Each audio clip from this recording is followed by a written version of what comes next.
আপনি যখন blood donate করতে যাবেন এবং দেখবেন যে আপনার সঙ্গে রোগীর ক্রস ম্যাচিং হয়নি, তখন অনেক খারাপ লাগবে।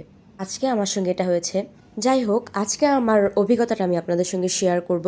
আজকে আমি ন্যাশনাল হার্ট ফাউন্ডেশনে গিয়েছিলাম একটা বাচ্চা রোগীর জন্য ব্লাড দিতে। বাচ্চাটার হার্টে 3টা ফুটো ছিল। ওর কালকে সকালবেলা অপারেশন, তো ওর জন্য 6 ব্যাগ ব্লাড লাগবে, আমি সহ আরো 5 জন।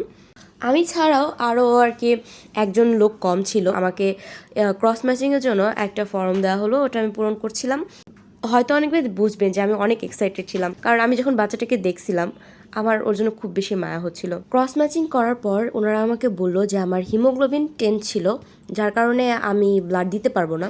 দেন আমি সহ আমার ফ্রেন্ডরা অনেক টেনশনে পড়ে গিয়েছিলাম, কারণ আমি ছাড়াও একটা ডোনারের কম ছিল।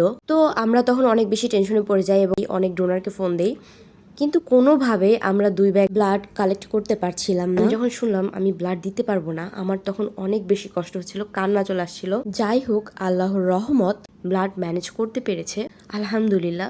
পরিশেষে বলবো, আমরা যদি ব্লাড ডোনেট করি এতে আমাদের কোনো ক্ষতি হবে না, কিন্তু হয়তো আমাদের জন্য একটি জীবন বেঁচে যাবে। তাই আশা করব এখন থেকে আপনারাও ব্লাড ডোনেট করবেন এবং আপনাদের 1 ব্যাগ রক্তের বিনিময়ে হয়তো বা একটি জীবন বেঁচে যাবে। আশা করছি এখন থেকে সবাই ব্লাড ডোনেশনের জন্য এগিয়ে আসবেন। সবাই ভালো থাকবেন, সুস্থ থাকবেন। আল্লাহ হাফেজ।